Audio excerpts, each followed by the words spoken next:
A very welcome to each one of you.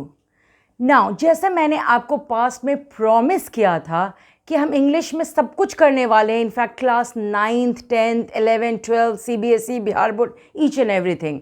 सो आज हम first poem class 12 का CBSE board के Flamingo book का फर्स्ट पोएम करने जा रहे हैं. That is my mother at 66. फिर से मैं रिपीट कर रही हूँ. Today we are going to start with the first poem from your book Flamingo, जो कि आपके क्लास 12th CBSE बोर्ड का किताब है. सो नाउ ये पोएम जो है my mother at 66. Okay, this is a poem which is very very close to my heart. This is one of my most favorite poems. Why? Because ये poem पूरा ही based है एक mother और child के strong bond या strong relationship पे. The fear of losing one's parents, one mother, right? तो this is also very important poem for me because I am also very very close to my mom. The person I love the most in the world is my mother. Okay, so इस poem में जो जो topics हम आपके साथ cover करने वाले हैं, सबसे पहले मैं आपको ये बता देती हूँ. सबसे first जो मैं आपके साथ cover करूँगी that is theme of the poem. जब भी आप कोई poem कर रहे हो ना, उसका थीम आपको आना चाहिए. Any poem you are doing, any class you are doing. Next you should know the tone of the poem, right. Third जो हम करेंगे that is about the poet. Okay, जैसे कि इस पोएम की जो पोएट है she is Kamala Das. So I am going to tell you few important points about the poet, क्योंकि अगर आप कोई भी आंसर लिखते हो और थोड़ा सा पोएट के बारे में जिक्र करोगे ना, surely you will fetch extra marks, right. Poet के बाद we are going to cover word meanings, क्योंकि मीनिंग्स जानना आपको बहुत ज़रूरी है. अगर मीनिंग्स आपको नहीं आएगा तो पोएम आपको बिल्कुल भी समझ में नहीं आएगा. उसके बाद मैं आपको लाइन बाय लाइन पोएम का एक्सप्लेनेशन बताऊंगी. उसके बाद हम पोएटिक या लिटरेरी डिवाइसेस करेंगे पोएम का, क्योंकि बहुत बच्चों को नहीं पता रहता है लिटरेरी डिवाइसेस के बारे में, और आपको एग्जाम्स में लिटरेरी डिवाइसेस से मोस्ट ऑफ द क्वेश्चंस रहता है. So you should know all the literary devices और the poetic devices used in the poem. And last we are going to discuss the important question answers that might come in your exams. So these topics we will be covering today. So सबसे पहले जो मैंने आपको promise किया है, मैं poem का theme discuss करूंगी. Okay, so what is the theme of this poem my mother at 66. आपको टाइटल से ही पता चल रहा है कि जो पोएट है उसकी जो मॉम है, उसकी जो मदर है, she is 66 years old, which means she is very old. Even my mother is 67 years old and we feel this pain. जो pain poetess या poet ने दिखाया इस poem में, same pain we also suffer. Even our parents are aging, they are growing older and older day by day. So सबसे पहला theme है इस poem का aging, right? Which happens with all our parents, okay?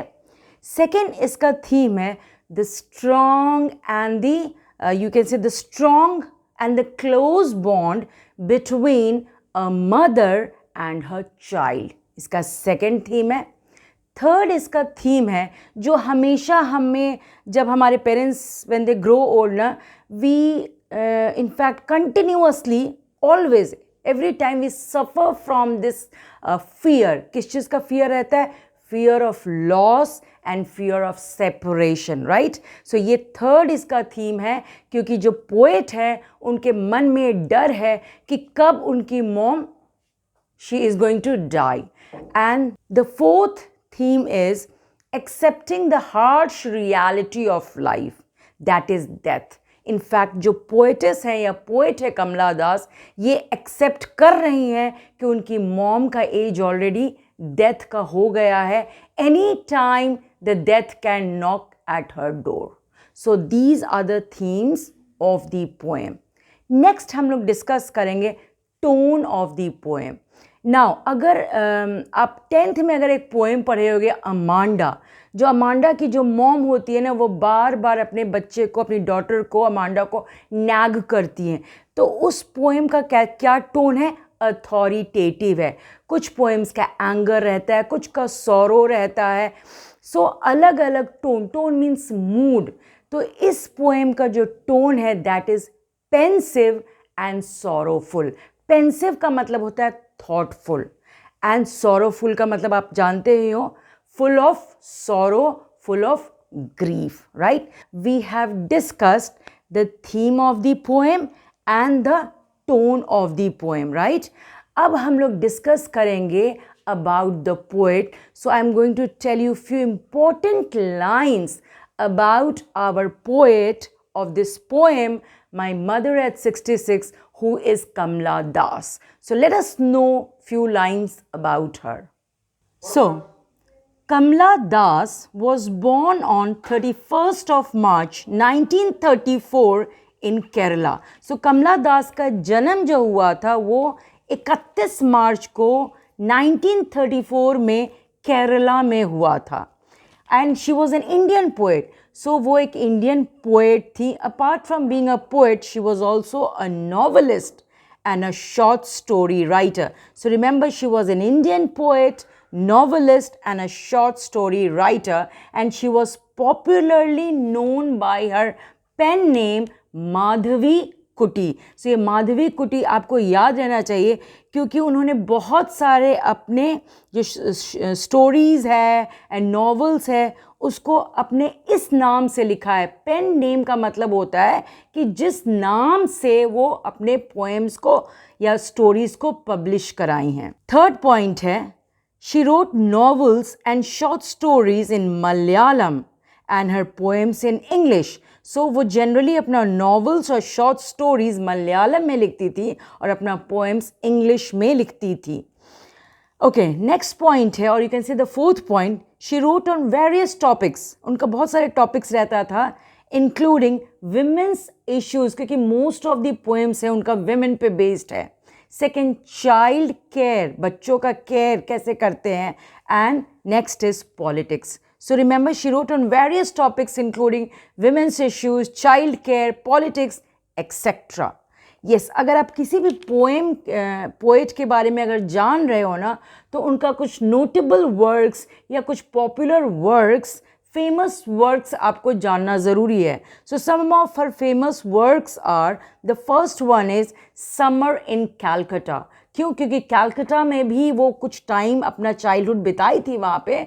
Y? Because her father use to work in Calcutta and her mother was also a poet, and she started writing poems and short stories at a very early age. The Old Playhouse. Fourth है my story, जो उनका autobiography है, उन्होंने खुद इसके बारे में लिखा है, अपना स्टोरी लिखा है. एंड नेक्स्ट है alphabet of lust etcetera. But ये इनका कुछ फेमस वर्क्स के बारे में मैंने आपको बताया है. Let us recap: Summer in Calcutta, The Old Playhouse, My Story, and Alphabet of Lust. She died on 31st of May 2009 at the age of 75 in Pune, Maharashtra. सो उनका डेथ जो हुआ था जब वो 75 साल की थी, और कहाँ पर इनका डेथ हुआ था? पुणे में, पुणे महाराष्ट्र में. So thank you. अब जो हम लोग करने वाले हैं, that is I am going to give you the word meanings of this poem. Right, word meanings बहुत ज़्यादा इम्पॉर्टेंट है, आपको जानना ही चाहिए. सो माई मदर एट 66 का हमने थीम कर लिया. We have done the tone of the poem. We have learn few lines about the poet. Next जो हम करने वाले हैं that is word meanings, because इसमें कुछ वर्ड्स बहुत इंपॉर्टेंट है जो आपको जानना ज़रूरी है. उसके बाद I am going to read the poem aloud, and उसके बाद हम लाइन बाय लाइन आपको एक्सप्लेन करेंगे कि आपको इसी भी लाइन में कन्फ्यूजन नहीं होगा. जो फर्स्ट वर्ड है दैट इज़ डोज. डोज का मतलब होता है शॉर्ट लाइट स्लीप. जब कभी कभी हम लोग बहुत ज़्यादा थके रहते हैं ना, तो हम कुर्सी पे ही बैठ के डोज करने लगते हैं. सो डोज का मतलब एक्चुअली स्लीप हुआ, सोना, बट छोटा, एकदम छोटे टाइम के लिए, और लाइट स्लीप, राइट. एशन, इस पोएम में एक वर्ड है एशन लाइक. जब उसकी मॉम को, अपनी मॉम को उसने एशेस से, पोएट ने एशेस यानी राख से कंपेयर किया. ऐश का मतलब क्या होता है? राख. सो इसका मतलब होता है, एशन लाइक का मतलब होता है पेल. पेल मतलब जब आदमी, आप बीमारी से उठते हो ना, तो चेहरा बिल्कुल पेल, येलो एंड कमज़ोर लगता है. थर्ड वर्ड है कॉर्प्स. कॉर्प्स का मतलब होता है डेड बॉडी, क्योंकि उसने अपनी मॉम को डेड बॉडी से भी कंपेयर किया है. नेक्स्ट है स्पिलिंग. स्पिलिंग का मतलब होता है, एक्चुअली स्पिलिंग का मतलब होता है टू कम आउट. जैसे कि कप में अगर आप चाय बहुत ज़्यादा भर देते हो ना, तो वो बाहर की तरफ गिरने लगता है, that is called spilling. But इस पोएम में स्पिलिंग का मतलब है running and playing in groups, यानी कि जब बच्चे झुंड में घर से प्लेग्राउंड की तरफ जाते हैं, that is called spilling. Next word है स्प्रिंटिंग. स्प्रिंटिंग का मतलब होता है to run at a great speed. ये पोएम में बताया गया है कि द ट्रीज आर स्प्रिंटिंग. जब आप ट्रेन में बैठे रहते हो ना, तो ऐसा लगता है कि जो पेड़ हैं वो आपके साथ क्या कर रहे हैं? एक रेस लगा रहे हैं. Mary, Mary children. मैरी का मतलब होता है हैप्पी. नेक्स्ट वर्ड है yards away. When she was standing yards away from her mother.